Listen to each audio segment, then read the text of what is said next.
Dice, yeah, ay, ay.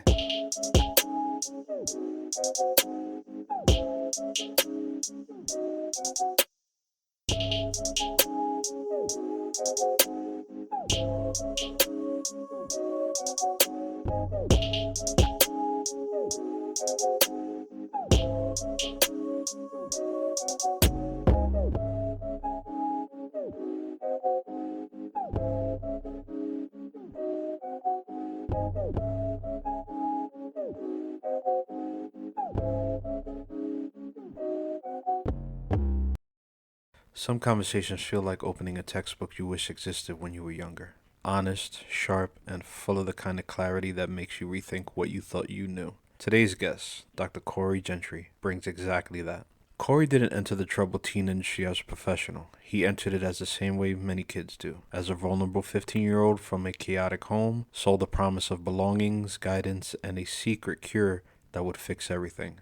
And like so many, he quickly learned that what he was joining wasn't treatment, it was a cult. But here's where the story becomes powerful and hopeful. Corey fought his way out, put himself through school, earned a PhD, and now uses his lived experience to expose the system from the inside. He went from being indoctrinated as a teenager to studying radicalization, behavioral economics, and how vulnerable youth get pulled into programs that look helpful on the surface but have no scientific foundation underneath. In this episode, we talk about the facade of legitimacy, why these programs thrive, how parents get manipulated, and why kids end up blaming themselves for things that were never their fault. But we also talk about healing, humor, self advocacy, growing up, learning how to think again, and why brushing your emotional teeth matters just as much as brushing the real ones. If you've ever been curious about this industry, or you've wondered how smart, compassionate people get pulled into systems that don't serve them, this conversation will open your eyes and maybe even lighten the weight you've been carrying. Welcome to FYI I Am Damage, where the healed, healing, and others share their wisdom. Meet Logan, the strong-minded little elephant who learns that bravery isn't about being fearless. It's about believing in yourself even when you're scared. In this beautifully illustrated story, friends follow Logan through a colorful jungle as he learns to calm his worries, take deep breaths, and remind himself, I am strong, I am safe, I can do this. It's a story that helps kids, and maybe a few grown-ups too, find courage, mindfulness, and strength in their hearts. Logan, the strong-minded little elephant, by me, Oscar Luna. Available now at all major retailers and my publisher's bookstore, Milton and Hugo. Because it's up to every parent to show that their child deserves to know that strength starts from within. Dr. Gentry, can I call you Corey? Of course. Corey, can you start by sharing your personal story, how you first became involved with a troubled teen program, and what you expect versus what you actually experienced? Sure. First of all, thanks for having me on the show, and great question to start out with. I came to the troubled teen treatment program the way that a lot of teens do. I had some issues. I came from a very dysfunctional, is probably a mild way of putting it, family and family environment, and there was a lot of mental illness, a lot of abuse, a lot of sexual misconduct, stuff like that took place in my household growing up. So, as a result of that, I had some issues, and we also were just not well off, poor. I don't know a better way of saying it, but we just didn't, we didn't have a lot of anything, mental health or economic wise. So, growing up in those kind of situations on top of being a teenager, it creates problems. And I, like a lot of other kids, sort of found a program that was really kind of preaching this gospel of, oh, we know what's wrong with you, we understand you, we get you, all of that. And, to a disenfranchised 15-year-old at the time that didn't have much of a relationship with his family, didn't have any relationship with much of anybody, a group of these kids coming along being like, hey, we have the answers, is quite seductive. And at that time, for a variety of reasons, my parents just didn't want anything to do or couldn't handle me anyway. My mother was very mentally ill. My dad was working a couple jobs just to try and keep things floating along, and probably just to avoid his wife and crazy kids that he had at home. I was looking back on it now, I'm what we would have called a very soft target in that kind of environment. So that was initially how I, got got into it. And when they pitched it to me, I mean, like a lot of these programs, it was, they really kind of just win you over with a lot of flattery and a lot of, I think the parlance now is love bombing, people like to call it. But just at the time, it was just, it was so seductive in terms of how warm and welcoming they were, and they were also young people like me. They were very attractive. They came from very, well-to-do, upper middle class, at least, backgrounds and stuff like that. And, to a poor 15-year-old, when you have cute blonde-haired, blue-eyed girls coming up to you being like, hey, we love you. We want you to hang out with us. It's like, oh my God, yes, whatever you want me to do, I'll do it. Yeah. So that was kind of how I got pitched on it. And it was really sold as this like, end-all be-all solution to all of your life's problems. They would literally say things to me and to people like, they would equate us to the equivalent of like Jedi Knights, that we had been given this like kind of privileged bit of information. Or there was one of these, manifestation movies that came out a long time ago that was kind of a buzz called The Secret, and it was like they had the secret, and that was, kind of the way that the message was pitched to us. And then it was quite eye-opening, because who doesn't want to hear that? Who doesn't want to hear like, hey man, you're completely screwed up, and the way that your life has been going is just wrong. Which I totally felt that way, and I honestly don't know a teenager that doesn't feel that way in some way, shape, or form. And someone comes along being like, hey, we've got the answer and it'll solve all your problems. At that age in your life, you're kind of just naive enough still to believe that something like that might exist. And that's definitely what I jumped in head first hoping to get, and quickly found that it didn't really solve anything. And as soon as that started becoming apparent, one, it was a huge letdown, from talk about a betrayal, but it was also just, very nerve-wracking, because it really reinforced this idea that something was wrong with me. And I think that was consistent with a lot of other kids in there, is because they were very hell-bent that if you weren't getting better, then it's because you weren't really working it, and you weren't really doing it the way that they were talking about doing it. So that would just mean that there was something wrong with you, that you were being dishonest, or that you were being disingenuous, which could cause a lot of problems psychologically just for yourself, because you start questioning everything, and they would really gaslight you and kind of go in on you for some things. So it was really disheartening, to say the least, and quite damaging. Because the harder you try, the worse off things get. And you're like, God, why isn't this solution working? And of course, they're not going to say like, oh, well, probably because it's bullshit and we have no idea what we're doing. They're just going to be like, you're not doing it right. And it's not the model that's the problem. It's you. And, that's a very convenient thing to prove, too, when you're dealing with teenagers that are coming to you because of stated substance use and mental health problems. And it makes them it puts them in that rut of it's your fault, you're not good enough. And to tell that to a teen, like, yeah, you're right, it's very heavy on them. Yeah, it's a form of, now, I have a clinical vocabulary for this type of stuff now, but it's called betrayal. It's a form of betrayal that you experience in a situation like that, because you in one way or another, you kind of sign over a huge level of trust and agency to these individuals to, fix a problem that they swear up and down and quite candidly tell you that them and only them, it's only them that really understands this problem and, solve it. And it's kind of like, so you're in luck, you found the secret kind of thing. And, from a sales standpoint, that's what we would call a hard sales tactic. But it's also just very damaging, because once an individual does put their trust into you for that, there's a certain level of commitment that you have as a provider, whether you're a clinician or just a service provider, or, forget about a doctor or psychiatrist, that, you have to live up to the hype. If a cardiologist says like, hey, your heart's, you've got a bum ticker, for lack of better words, and we need to replace it. But don't worry, I do this all the time, and I can replace your heart. Yeah, you'll be concerned about it, but there's a certain level of like, okay, this guy's done this, like, and most heart surgeons will tell you like, look, I do this all day, every day. This is kind of all that I do. So, I understand, but don't worry, you're safe with me. And there's a level of trust that you have in practitioners with that. And these people are kind of espousing the same kind of message, but with not nearly the level of expertise or the legitimate outcomes that can warrant that kind of confidence. You earned your PhD after your time in the program. How did you How did your personal experience shape your academic lens and eventually inspire you to write Selling Sanity?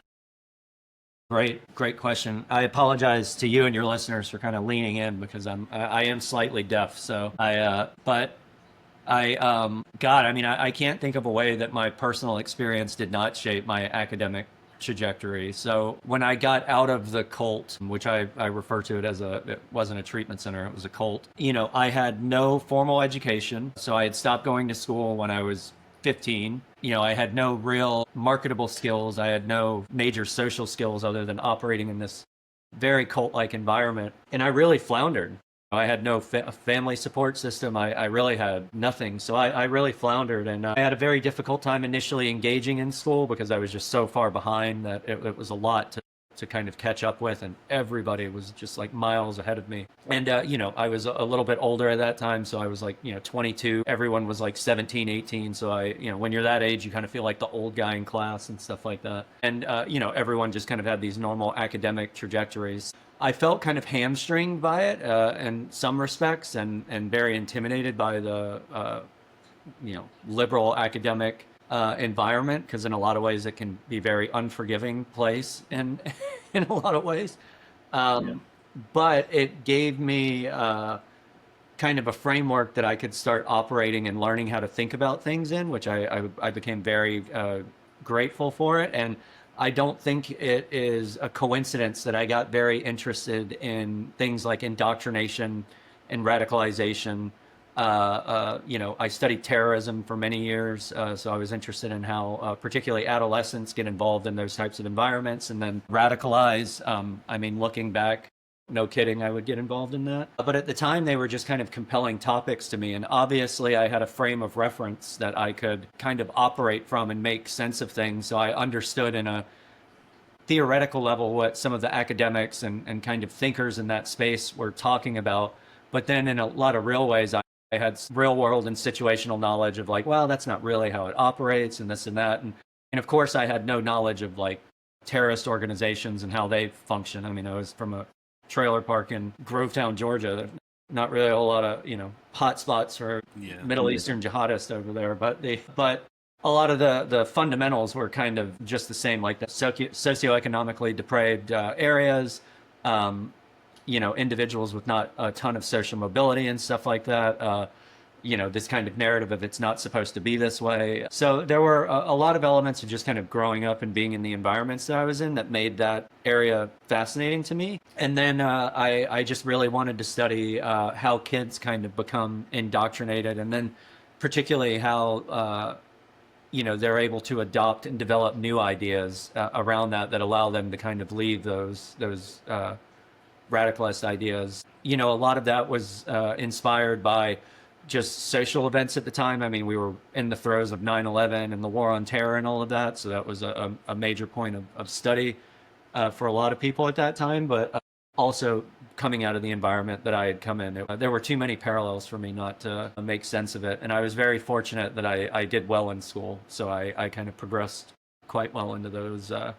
Okay. Many parents and professionals still trust the troubled teen industry to straighten kids out. What are the common tactics these, I guess, cults use to gain credibility and parental trust? Yeah, I call it the facade of legitimacy is what a lot of them really put up. And I say that a little tongue in cheek, but I also mean that very literally in a lot of ways because they do. I write a lot about both in my book and some of my personal writing and professional stuff that I do is this kind of facade of legitimacy. And they do research in the sense that like a marketing company does research when they do a pitch deck presentation or something like that. So they're not, I wouldn't say that they're stupid, but they're not really sophisticated in that respect. So, they do great on websites and brochures and they know how to kind of write the language and they're very good salespeople. They're very effective sales and marketing teams. But the reality is with 90% of these organizations, there's no they're there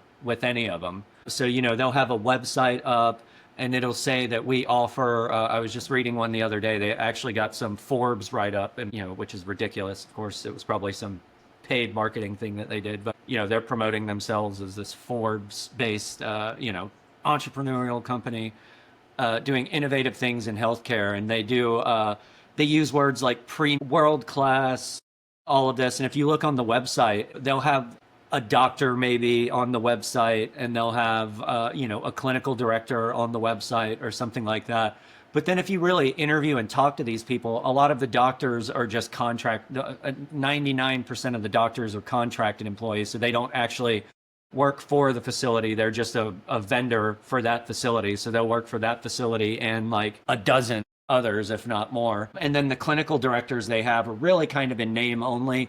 A lot of them have their own private practices that they're operating. So most of the day in, day out, like therapeutic operations are done by people that have no license at all. They're either associate therapists that are, just finished school and are kind of collecting hours, which are the equivalent of like med school internists, you know what I mean? But at least with med school internists, there's a doctor literally in the room with them, supervising everything that they do. It's nothing like that with the behavioral health stuff, at least on the therapeutic and clinical side. And these clinical directors, they're doing supervision, which is like a 1 hour Zoom meeting, kind of like we're doing once a week, that they usually do with a group of other associates that are typically all the other associates that are attached to that treatment center. And then it's literally just their supervision. It's not like a rigorous, they go line by line through cases and, they're bouncing things off of each other. It's literally like a sit down and everyone's drinking coffee and it's like, so what's going on with this case? How's that going? Oh, well, she's a difficult client, this and that. So, I mean, it lacks any kind of institutional, academic, clinical, or medical research rigor, where these people are really being challenged and kind of put to task on cases. You're just kind of working with internists that are doing the care treatment. And then you have these professionals with license that aren't attached to the treatment center at all. So if you were like, for instance, to do a malpractice suit against the doctor, it wouldn't affect the treatment center at all. It would only affect the doctor. So there are a bunch of licensing things which make no sense at all. Because if you were to sue like a healthcare practice, your GP like diagnosed you with, I don't know, shingles, and you really didn't have shingles, and it costs, a bunch of money, and it costs you some health problems. You'd have a lot to say, and you could sue that doctor, and it could, if there were lots of negligence and stuff going on, it would shut that healthcare practice down. But that's not the case with these behavioral health treatment programs. And they're but they know the lingo. So they present well, they know like who to put on the website. But I always tell families when talking about what to look out for with these programs, it's like all you got to do is just scratch beneath the surface a little bit, and start treating treatment programs that you're looking into a lot like you would a preschool for your kid or a college for your kid, because it's going to cost you way more money and it's going to have way more of an impact on your child or loved one's life than any preschool or college would ever have, because of the kind of techniques and just vulnerable scenarios that they're going to be put into in these environments. And that's, it's touching on my next question, because it's always about money and profit. So your book reveals how profit influences treatment. Can you describe how money shapes the care or mistreatment of vulnerable youth in these programs? Oh God, of course. Let me give you a great example. For legal and HIPAA and confidentiality reasons, I can't use a name, but in this case, this is a real person, but I'm going to anonymize it, and I'll just call him John Doe, right? John Doe is a 16-year-old male that comes from a very affluent family, say in the Southeast somewhere. And John Doe's family are, a lot of money. Money is not an issue for John Doe and John Doe's family. So John starts getting in trouble at school. John, his father's like a very type A personality, super high achiever. John has to go to Harvard. He has to do this and that, whatever. So there's a lot of familial pressure at John. And John's mother is, also comes from a very kind of intergenerationally wealthy family, an extremely beautiful woman, very well known in like pop culture society and stuff like that. And things start happening with John. He's not on track to do what he needs to do in school. He starts experimenting with drugs. Maybe there are some legitimate cognitive or learning disability things going on with John, like maybe ADD or some OCD or something like that, something that would impede him from maybe achieving full potential in an academic setting. And, there's some familial tensions with John, where he's at daddy because he can't live up to dad's expectations, and father works a lot, and, mother is this kind of very popular social icon, so there's not a lot of privacy. So these types of social variables make a huge difference, right? And they start thinking like, well, John's got problems and we need to do something about John. He almost gets kicked out of his private school. Maybe he gets caught smoking weed or drinking, or he sneaks off and like drives a car into a ditch or something, something that almost any teenager will do at some point in their life. It doesn't mean they should do it, but like it's not uncommon behavior. So John's parents, being the good type A parents that they're like, oh my God, something's wrong with our kid. What are we going to do? They reach out to one of these troubled teen programs. The first thing the troubled teen program is going to do is they're going to be like, he's definitely got a problem. He's definitely got a problem. It's never going to be like, oh, well, this could just be like teenage angst, da da da. Always going to warrant he needs to come in and do treatment. Now, in reality, 90% of the case, maybe 80% of the cases, that's not true. 80% of the things can be dealt with very easily in an outpatient setting, meaning either with an individual therapist or some kind of counselor or even like an outpatient therapeutic program kind of thing. But they're going to get in touch with like an education consultant or one of these troubled teen programs. Now, these troubled teen programs only operate in cash, and these education consultants only operate in cash. So they're going to get an education consultant is going to get like between $5,000 and $10,000 to advise on treatment per month for that case. And then a troubled teen treatment program, like say he's going to a therapeutic boarding school or a wilderness program, which are typically two that the education consultants like to go with. Those are going to be like year-long programs, a lot of them, and they're going to be anywhere from like, $50,000 to $150,000 a month cash. So these families are going to be doling out like tons and tons of money to John Doe, to the providers trying to help John Doe. These consultants are going to be getting $10,000 a month to advise on treatment, and then these treatment programs are going to be getting God knows what for treatment, and they're going to want them for a year. So you're looking at a situation like that where a family's out easily over $1 million. And the problem is that it doesn't just affect people like John Doe. Although John Doe in a situation like this, if you are a business, first of all, you're not going to be like, well, actually, I think there's nothing wrong with John, and you guys are just being type A parents, and like, maybe you guys should go to therapy instead of your kid, and like, just leave it at that, which is probably the honest conversation that about 80% of those parents need to have in those situations. I'm talking about high net worth families in these cases. 80% of those are going to be like, F you or whatever, but you're not going to, if your business is built off of advising people on that, rule number one of business is you're not going to turn away an easy $10,000. You know what I mean? So you're going to, first off, you're going to keep that family on the line for as long as you possibly can because they need it. And then the other thing is these programs are going to do the same thing. But if something happens in one of the programs, then the parents may freak out.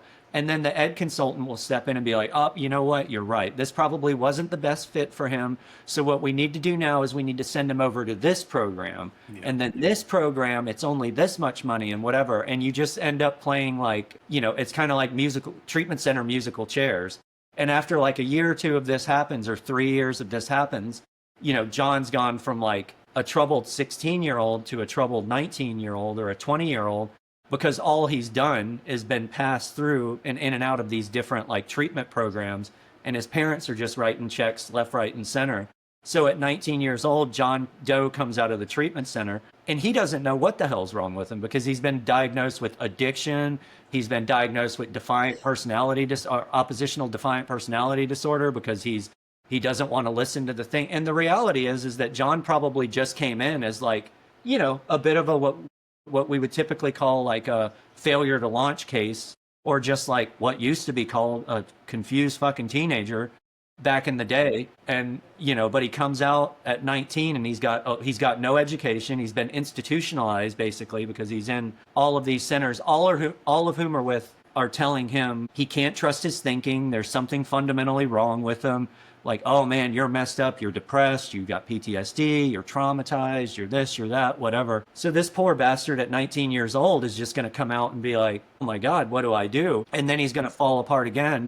And then what do the families do? They just go back to the same people and they're like, oh, well, this is a difficult case. And if at any point in the process that kid starts kicking back and is like, hey, pardon my French and kind of saying it so candidly, but if the kid at some point is someone kind of like me or other folks that I know where they're like, hey, wait a minute, what the fuck is going on here? Why am I being tossed around like a hot potato? And why am I not having any say, like any of the stuff that is going on in my life? And maybe I should see a psychiatrist, or maybe I should see this, or, maybe I should, have some input on like you know, what should be the trajectory of my life. They're immediately, that kind of resistance is immediately pathologized. It's immediately like, oh, you're being defiant, or this is just a symptom of your condition. Or, so it kind of, for lack of better words, it kind of makes you doubt your own sanity in a way. It's almost like you're the guy that's like screaming at people, I'm not crazy, I'm not crazy. And they're like, sure, sure. Like, But the more you, come back, yeah. yeah, yeah. And then you start to believe it after a while. It's kind of like, oh, well, maybe I am crazy. So it just creates a lot of damage because I'm not anti-treatment. And there are some really good programs out there that really promote, like, they do good work and they do good stuff, but they tend not to be like dogmatic, and they tend not to be like doctrinal, and it's not like a religion. It's like healthcare or anything else that's like supposed to be good for you and for your own well-being. They're kind of like, yeah, well, People don't fall for that, like how you said, how they market it, and just it's sweet to the ears when someone who's trying to help you is like, well, come on, let's get help. It's like, well, that doesn't sound sexy, but at least healing is sexy. Like, get your ass in, let's go, let's do the yeah. real work. And it's, yeah, exactly. It's like it's healing, it's friendship. There's a great line from a movie. It's like friendship is the booze that they feed you, and that is really, like a.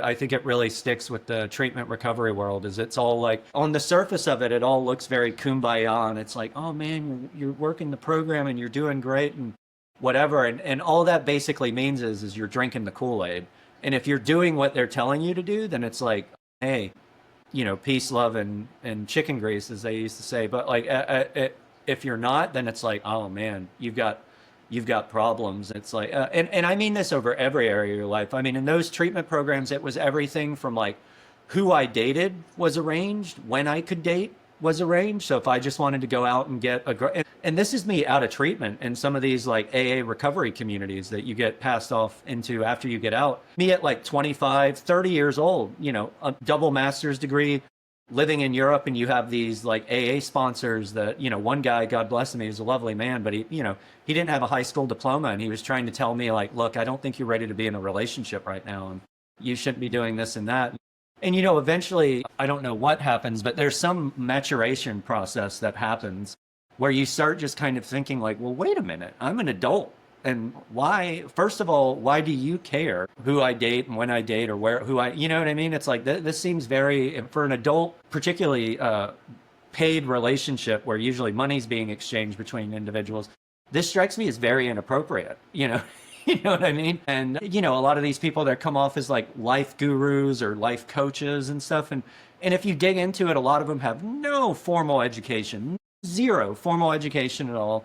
They have, life experience. They have, they're like, oh, well, I'm a drug addict, or I'm this or that. And to me, that's always been like such an innocuous argument, because it would be like listening to someone. It's like, you can trust me, I have a heart condition. It's like, okay, what does that mean? You know what I mean? It's like, does that mean I should not eat all of the stuff that you eat? Or, it just. Breathe there. Let me give you like some consulting on your lungs or something. It's like, Yeah, no. yeah, yeah.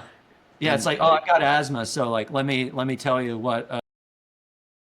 and it's like, what. yeah, I can give you my experience. And it's like with the I find it refreshing when a professional who's actually done the work, got the certificates, and grinded themselves, when they're sharp and they tell you, look, this is how you are, and this is where your trauma is, and this is where I think you should discover about how your healing journey is Yeah, going to go. I found that refreshing. And you're right, like at a older age, I started seeing that, and I'm like, okay, started advocating for myself, started identifying the BS. And so it's okay, you look at somebody like, you're talking a lot of shit. Keep on. It's like, I know that you're saying stuff, but there's no weight behind it. and you could tell those people. It's like that, like when it came out of the pandemic, the coaching culture. Everybody became a coach. Everybody can coach. I Like, know. okay, like me, I think of a coach. I think some dude with a whistle. Like, all right, but then I'm like, all right, life coach, this and that. Like, but then you see like life coaches at 20. I'm like, What life do you have to coach at 20 years old? exactly.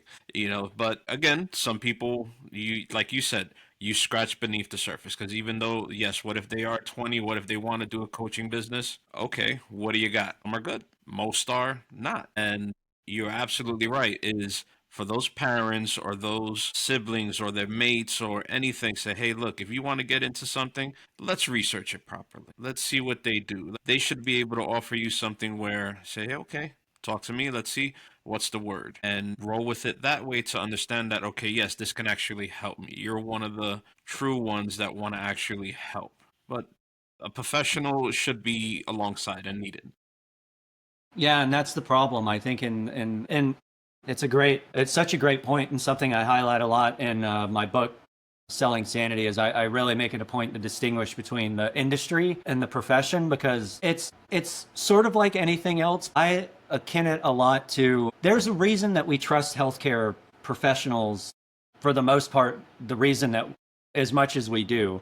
Now, lately, a lot of them have come under a lot of flack because they've kind of shown their colors in terms of there are limits to specialization and there are limits to knowledge, whether it's in healthcare or mental health care or medicine or physics or whatever. All an expert means is that they have varying degrees of ignorance in like a specific subject matter area. You talk to me about adolescent radicalization and behavioral economics, I'm an expert in that, but there are probably a lot of aspects of it where if you start, one loves to do this with academics about, oh, well, surely you must have read this person. And it's like, no, actually, I haven't. There's so many fucking people writing stuff out there now. I probably not read half the stuff that's out there. So you just kind of specialize in the area that you can specialize in.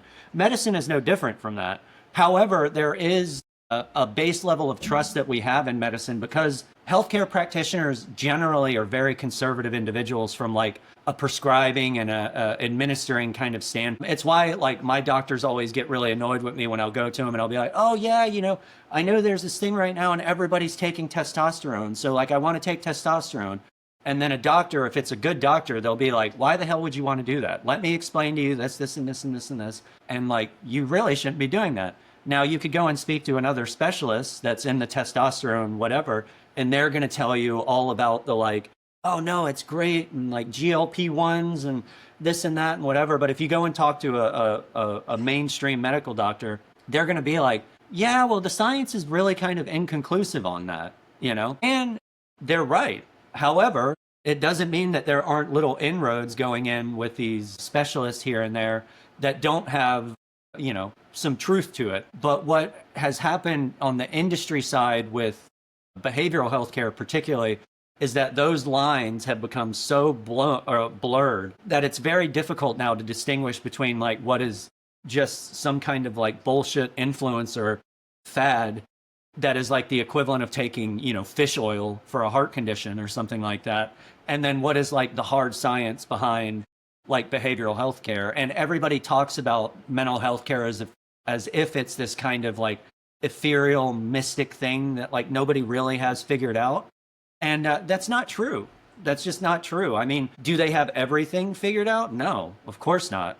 And most of that isn't because they don't have the answers to it. It's because they just haven't funded the proper things. But like, we kind of already know what works in like public community mental health. And it's nothing like is really reinventing the wheel out there, like base pharmaceuticals that we have for things like psychosis and borderline personality disorder. People may not love the side effects of them, but they're actually like really effective medications for dealing with those types of things. The problem is the side effects. So is that to say that like we can't make advances in that medication? Of course not. And we are doing that now. And I have to give credit to the profession for doing those types of things. But the industry just shoots itself in the foot constantly by putting out more and more of this nonsense. And unfortunately, the stuff that is the most marketable is the stuff that is the least effective, which is why most of these residential treatment centers and a lot of these like teen whispers and like, oh, these 90-day life-changing experiences, it doesn't really work that way. because it's like if you broke your arm, it wouldn't matter if you were a poor white kid from, the Hamptons or a poor African American kid from Compton. The way you treat a broken arm is, it's the same. You bound it up and whatever. But, a kid with schizophrenia that is from a poor African American family in Compton and a kid with schizophrenia from a wealthy, affluent white family in the Hamptons, the social trajectory of how that healing process is going to take place, it's not the same as just throwing a cast on an arm. It's a different trajectory. So that's what makes behavioral health just a little bit different. But unfortunately, because there is a relational component to it, it really gets kind of folded in with a lot of this like new age nonsense and fluff a lot of times, where if you listen to it, you're like, well, that doesn't, it's easy to like just kind of brush it off and be like, oh, well, these people don't know what the hell they're talking about because of all of these others. But the reality is the hard science behind particularly therapy and neurology and neuroscience and psychopharm is like, it's pretty good. Yeah, It's actually like really good. it's always and picking and choosing, and also testing, and get curious about, okay, it's not a one size fit all, and a lot of people want that quick fix, and it's like, no, that's not, feasible. That's not reliable. You have to put the work in. As much pain as you're feeling, you got to put in the work to, heal. Exactly. And I always tell people that I work with or families or anyone, it's like, look, you didn't microwave yourself into this situation and you're not going to be able to microwave yourself out of it. And it's a lot more, behavioral health is a lot more like dentistry than it is like medicine, in the sense that like, it's most of the stuff that people talk about is really just behavioral health hygiene. You know what I mean? And a lot of that stuff, we don't really see the point in it, just like we don't see the point in brushing our teeth every day. But if you don't brush your teeth over, not immediately, but over a period of time, and you just keep on doing things that you're doing, it's going to it's going to cause problems. And when those problems happen, it's very difficult to get people back to just like as good as new. You know what I mean? It doesn't mean that you can't get there and with, work and fillings and all of that stuff, but it's just typically not like an overnight process getting those things back. And the analogy holds for like, braces or this or that. Treatment is really kind of like, a crash course in braces. And, but really the thing that keeps your teeth straight isn't the treatment, it's the retainer. So it's like you have to wear that every day, and it's about instilling new habits and brushing your teeth every day and stuff. Not to like, overwork a horrible analogy, but it just, it stays consistent with it. And it gets marketed a lot of times that there are these kind of cure-all situations that you're going to go into. And it's like, I'm sorry, man, I don't know what to tell you, but this is like, there are no cure-all situations. And like, this is just kind of a maintenance, a hygiene thing that most people are going to have to engage with in one way or another for the rest of their life. And it doesn't mean it's a bad thing. It's not like there's something wrong with me because I brush my teeth every day. It's like, no, of course I brush. Why would I not? And I think that's the place that we have to get to with behavioral health, is not looking at it as like, oh man, there's something wrong with me, I have to brush my teeth today. It's like, we would think that is ridiculous if somebody'd be like, no, bro, go brush your teeth. And It's funny because thinking of like the stuff I'm going through, and looking for a new therapist and everything, I sit down and I'm thinking, and people have to do that self-analyzation, and I just take a deep breath and I'm like, I'm glad I got comfortable shoes. And then my wife was like, "What do you mean?" I was like, "I'm going on my journey. I don't know when this is gonna end. I just know I have comfortable shoes, meaning I have people who support me. I have the full backing of myself to do it, and wherever it may lead me, at least I'm on my journey and I have comfortable shoes." yeah, and I mean, we're all, and I love the title of your, podcast and everything. FYI, I am damaged, and we all are, and that's like totally, and I think that, damagedness or whatever. I don't think. I mean, I think it is part of a human condition, and it goes back to like, the the readings of like Adam and Eve and stuff like that. But it's a tale as old as time and part of just the human condition. But I don't think that that was ever meant to be pathologized. And it's like, unfortunately, I think that and this is my problem with the troubled teen industry, is that in a lot of ways, really what they're doing is they're turning a condition into something that was never meant to be a condition. It's like, this is just how shit is. You know what I mean? It's like teenagers are complicated. Being a teenager is not like a diagnosis of itself. You know, it's not always going through the teenage disease. It's like, no, they're just developing. And that developmental process can be messy and it can be, very disagreeable sometimes. And it doesn't mean to say that there aren't troubled kids out there. I was one of them that really need help. And everybody loves to talk about this, like, oh, but you're taking away access. And my argument with that is, it's like, okay, well, access to what? It's like, if you're giving them something that isn't working, you're giving them access to something that isn't working. And not only is it not working, it's in a lot of cases causing a hell of a lot more problems than it's fixing. Then, like, maybe you should be preventing access from those types of things. And you're extending the time for which they can discover when they can heal, or at least heal the right way. And and I appreciate that, because a lot of people have an issue with the name of the podcast. Well, not people who have been expressive about it, and I equate it to, like, you driving around a car with a couple of dents. People can drive, the car still works. Okay, the outside may not be as pristine as people want it to be, but at least it gets, when people see the name of my podcast, it gets them curious. And I have people who were so disturbed by it. I said, okay, well, then it's something that you haven't worked out within yourself, which is what I wanted the name to elicit. Like, you have, it's like, oh, there's nothing damaged with me. Well, for you to respond like that, I'll go, kind of, maybe it is, and, like, let's get curious and see what's going on, and then maybe you can work something out that you've either repressed or that you never wanted to address. And then once you finally do, it's because I was in the same boat. I've always I am a survivor of sexual assault by a family member, and I let that punish me for decades, and that was only me doing it to myself. So to release that, for one, getting so fed up with it, and then I was given the opportunity to meet a friend who, they began like a whole this retreat, and they were beginning their processes of, like, doing it to help people.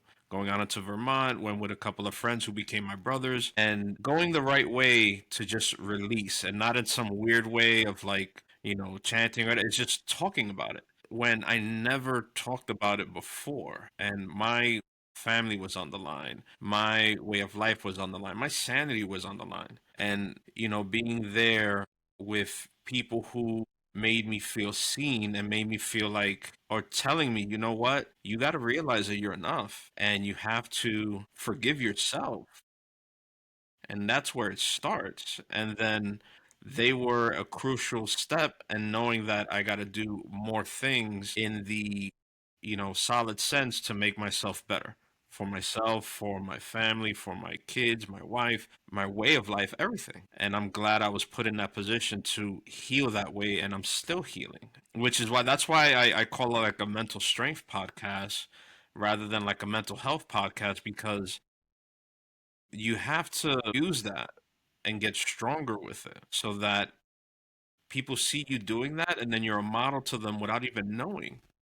So me telling your story, everybody else's story, people who I've told from a couple of years back, everything, and I'm glad it may have helped someone. And even if I don't know every single person that it helped, that they listen to their story, I mean, that's just, it's just great for me that I'm able to contribute the same way you've been doing. That's beautiful, huh? Thank you for sharing that. No, thank you. Now, moving on, why do you believe this industry remains so underregulated and invisible to the public?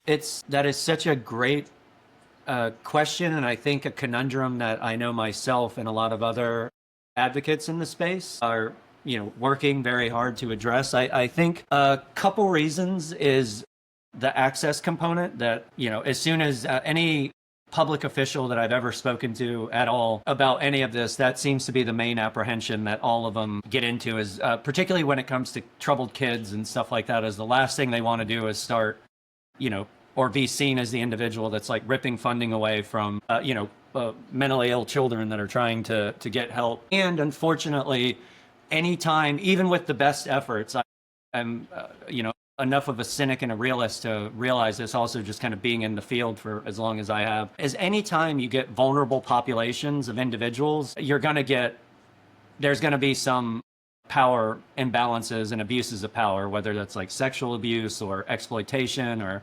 whatever. Unfortunately, it's like that in homeless services and assisted living. Don't even get me started on that. Addiction and treatment services, troubled teen jails, things like that. So when you're dealing with kind of troubled, vulnerable populations, they're just ripe areas for exploit. But having said that, there's a very easy way that regulators could nip a lot of this in the bud. And it is, we talk about parity a lot.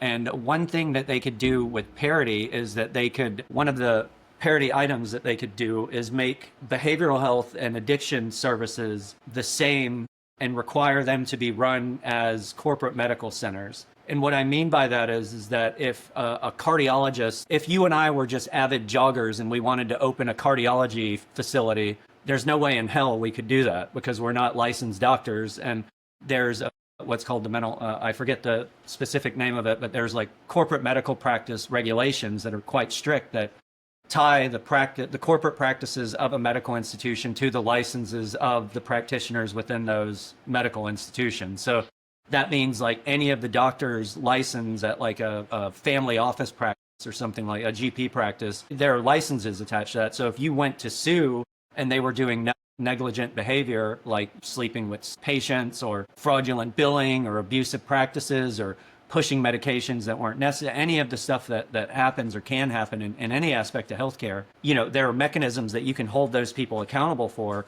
And if they're found guilty of that, they will never practice medicine again. And they'll never be able to own a medical practice. So it's not like they could be like, oh, well, yeah, I got kicked. It's kind of like getting caught with insider trading in Wall Street. You just cannot work in the industry again. It's one of those things that it's like, well, this is what we would call a cardinal sin. Like the finance world, those exist in the medical world too. It would be very easy to deal with a lot of this stuff by just attaching all of those programs saying, okay, fine, you guys want to be in existence? That's fine. You have to be owned and operated by either medical and or clinical licensed practitioners, and their license have to be directly attached to this organization. And if anything comes up, then that organization is no longer able to operate. Those individuals with those licenses are no longer able to operate. In my opinion, that would eliminate 70% of the problems that we see in behavioral health care. Because a lot of what we see in the troubled teen industry is just a lot of false marketing and exploitation is honestly what it is. Received. As a knowledgeable person of power structures and systemic violence, where do you see the biggest opportunity for change at the policy or cultural level?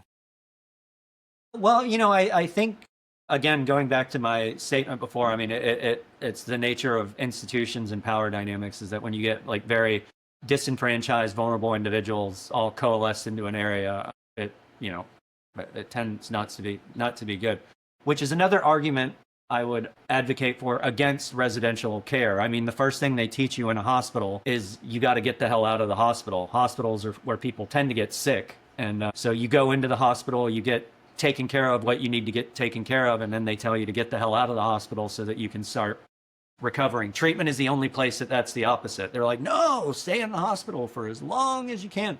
And I think that's very damaging because you're going to just be there with, it's the nature of the institution. You're going to be there with a bunch of other sick people. And from a behavioral health standpoint and a social standpoint, that just is an anathema to the kind of care mechanism. So I think more and more people are becoming aware of mental health issues. I think it's a good thing that a lot of the stigma is starting to become demystified around it. And I think generally more and more individuals are starting to demand of behavioral healthcare practices the same standards that they would from like healthcare or even a dentist office. There's certain like licensure, there's certain things that should be put in place. And I think, again, individual families holding those places accountable more and speaking up. And now there are really great survivor networks. I would encourage anyone that listens to this to look at organizations like Unsilenced or Breaking Code Silence. They're two nonprofits that are doing exceptional work in this area, and I work with them and advocate with them on a lot of different ventures, and they're brilliant. They're doing a lot of stuff to kind of change the policy around this, but also just change the narrative around behavioral health and treatment, and really hold these places accountable. Are they national?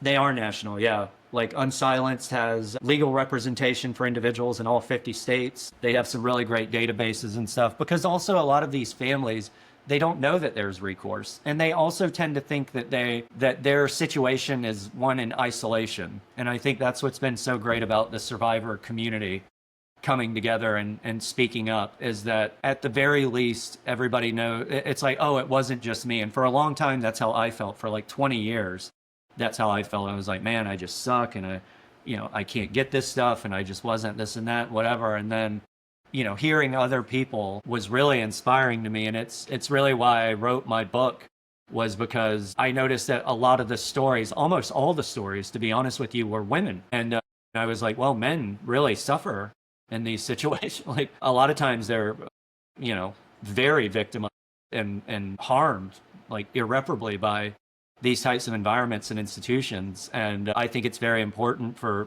male survivors like myself to just be very honest and very vulnerable about what happened, what my struggle was, and what it was like coming out of there. And also educating families and individuals on just the ecosystem, because I know it from the inside and the outside. And I can tell you that there's a lot of people trying to do a lot of good in there, but there's also a lot of people that don't give a shit and are just, scheming. And that kind of segues into my next question. For parents or guardians feeling the pressure to send their child to one of these programs, what questions should they ask, and what red flags should they look for? First of all, if the program is pressuring you in any way, that is a major red flag. Because the people that they're talking to get their child into those programs, they're not doctors or clinicians or, therapists or anything. They're salespeople. They are salespeople. If they're talking to an admissions coordinator or admissions director or, 90% of the owners, they're not licensed in anything. They're salespeople. So their job is to close that sale more than anything. And they're going to do whatever they got to do to try and get you to commit to come. So if there's any pressure or you feel like you're being sold in any way, you probably are. And that's red flag number one. The other piece of advice I would give to them is to slow the process down. Slow yourself down, slow the process down. Obviously, if your child or loved one is in imminent danger of like killing themselves or killing somebody else, bring them to the hospital. Don't bring them to a treatment center, because the treatment center can't do anything for them. Take them to the emergency room, and they will be admitted and they will be looked after. And they should be under very strict psychiatric supervision, which does not exist in treatment centers at that time. So they need to be in a hospital. Outside of that, slow the process down and really do your research on the individuals. First thing I would ask is who the hell they were talking to. So I would ask, are you a licensed clinician? And if you are a licensed clinician, are you going to be the licensed clinician that my kid is going to be seeing, or that my loved one is going to be seeing?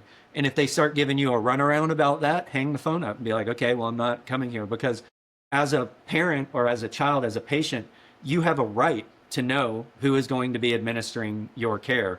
And a lot of times they'll put a licensed clinician on the phone to kind of appease everybody. But then it's a very easy, are you going to be treating my child? And if they say like, oh, well, I'm going to be supervising or I'm going to be working really close, that's all bullshit. They're not going to do any of that, because they have.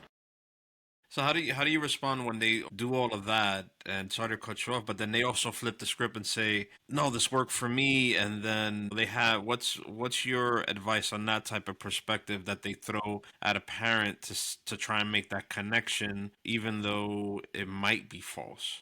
I mean, there is a relational component to all of this, but like there's an old Yiddish saying, it's like respect but suspect. And, I would respect in a respectful way with whatever they're saying, because some of them are trying to do good. But if you're speaking to an admissions person or these like salespeople on the phone, even if they do have good intentions, they still don't know what the hell they're talking about. Someone could call me about like a heart issue, and, I could be very compassionate and talk to them and really have their best intentions at heart, but it doesn't mean I know anything about cardiology. So they need to speak with the professional that's going to treat them. And I would really, when they flip it and be like, oh, well, this really worked for me and all of that, I would ask them, do you have objective third-party outcome studies done? And if they don't, then ignore any of the data that they're giving you because it's all anecdotal and made up. And what advice would you offer to current or former program residents seeking hope? Yeah, I mean, my heart goes out to anyone that's out there that's just come out of one of these programs or was affected by one of these programs, or that you're just, sitting around wondering what's going on with you. The first thing I would tell you is, dude, it is not your fault. Or dude, dudette, whomever, it is not your fault. And there is help out there, and there are good people out there that do just want to, help. It's just, unfortunately, it's difficult to cut through a lot of the noise, and that's honestly why I do what I do and why I come on podcasts and why I wrote my book and why I'm active on social media and, I'm out kind of in it all the time, is because I want people to know that I'm there and that I've been through this, and that, I can be a resource for them if they're going through it. Like and I do this completely for free for survivors so I'm not making anything. I'm not doing anything on it. It's like, it's not a sales pitch. This is from my own experiences. Like, I've been through this stuff, and I know good practitioners out there that help me and that are skilled in helping other people get through, treatment trauma and this kind of indoctrination. And it doesn't have to be that way, and I'd love to say that I have a quick fix for them, but unfortunately there are no quick fixes with this. It's, it's just something that I've had to borrow a 12-step parlance is, it's really one of those things that I've just kind of had to go and do it a day at a time. Yeah, quick fixes are very dangerous in the mental health space. Yeah. What impact do you hope selling Sanity and your continued work will have on future generations? Well, I mean, if I can prevent families or kids from going through the stuff that I went through, or at least help someone that has gone through the, shit that I went through, if I can help, them in any way just through identification and giving them some recourse to resources to help, either themselves find healing or justice if necessary, I think I will have done my duty with writing the book and, doing the advocacy work and the different stuff that I'm doing at the moment. It's really just about holding these programs accountable and getting the message out there. And if we keep speaking up long enough, eventually people will. It's already starting to make a change, and people are starting to listen. So I want to put my hand into making sure that you're heard and that people understand that, this isn't a one-way street, that there is help there and you're not relegated to just having to do this. yeah. Where can listeners find resources, connect with survivor advocates, and everything that you're trying to do with yourself? And let us know where we can find information for you, first off, and anything else you want to kind of shout out that can help in any sort of meaningful way. Yeah, well, I'd love to encourage anyone listening to please read the book, Selling Sanity. I certainly hope you'll get a lot out of it. I know I got a lot out of writing it, and it does really break down not just my own individual story, but kind of it's an insider's view of how the sausage is made from a treatment standpoint. So I would encourage people to read that. Look me up on my website, CoreyJentry.com. There I have a bunch of resources for families that are looking for treatment, guides that you can download for questions to ask individuals that are seeking treatment for their kids. I would encourage survivors to go visit websites such as Unsilenced and Breaking Code Silence. Both are .orgs. They're doing really great work in the survivor space. Please reach out to me anytime if you need help with therapeutic resources, or you need to get connected to survivor resources or survivor communities. Please reach out. That's what I'm here for. Thank you very much, Corey, for being on the podcast. And you have a wonderful mission, and I'll make sure that, like I said, I'll make sure that you're heard. And I really appreciate it. Appreciate you, Austin. Thanks so much. If you're here at the end of our conversation, pace your next steps. Because what Stephanie shared wasn't just design talk. It was a reminder that healing doesn't always begin in your mind. Sometimes it begins in the personal spaces around you. Her story, from the starving artist years to discovering holistic healing, to realizing that safety and nervous system peace are the foundation of human growth, shows us something powerful. Your environment is either supporting your life or it's silently sabotaging it. When she spoke about neurodivergent families, about parents who had given up their boundaries, about children who need agency and adults who need to feel like themselves again, she wasn't just talking about design. She was talking about dignity, about identity, about the subtle ways we lose ourselves inside spaces that overwhelm us, and the quiet miracles that happen when we reclaim said spaces. And if anything you heard today made you look around your own home differently, good. Because you deserve a space that reflects your story, your culture, your nervous system, and your peace. You deserve a sanctuary. Not someday, not when your life gets easier, but starting with one small daily shift starting today. So take Stephanie's advice. Find the one object, color, texture, or memory in your space that makes you feel good and give it room to breathe. Let that be the first step in rebuilding your environment and maybe even rebuilding yourself. Until next time, keep choosing spaces that love you back. This is FYI, I am damaged. If there's one thing Corey made clear today, it's this. The problem was never the kids. It was a system built around them. And hearing him talk with honesty, clarity, and even humor reminds us that healing isn't about perfection. It's about reclaiming the parts of yourself that we're taught to doubt. He showed us that indoctrination doesn't always look dramatic. Sometimes it looks like flattery, false promises, or even people pretending to be experts when they're really just salespeople. And he also showed us the antidote, slowing down, asking better questions, demanding real credentials, and remembering that pressure is a sales tactic, not treatment. But the heart of Corey's message is hopeful. Survivors aren't shattered. They're rebuilding. They're finding real therapists, real support, real community. They're discovering that it's okay to challenge authority, okay to ask why, and okay to admit that healing takes time, consistency, and a pair of good metaphorical shoes for the journey ahead. And if his voice reached you today, whether you're a parent, a survivor, or someone who's been carrying questions for years, take this with you. What happened to you is not your fault. And there are good people, good resources, and good help out there. Adelante, siempre por tu mente. Forward, always for your mind. This is the FYI I Am Damaged podcast. Meet Logan, the strong-minded little elephant who learns that bravery isn't about being fearless. It's about believing in yourself even when you're scared. In this beautifully illustrated story, friends follow Logan through a colorful jungle as he learns to calm his worries, take deep breaths, and remind himself, I am strong, I am safe. I can do this. It's a story that helps kids, and maybe a few grown-ups too, find courage, mindfulness, and strengthen their hearts. Logan, the Strong-Minded Little Elephant, by me, Oscar Luna. Available now at all major retailers and my publisher's bookstore, Milton and Hugo. Because it's up to every parent to show that their child deserves to know that strength starts from within.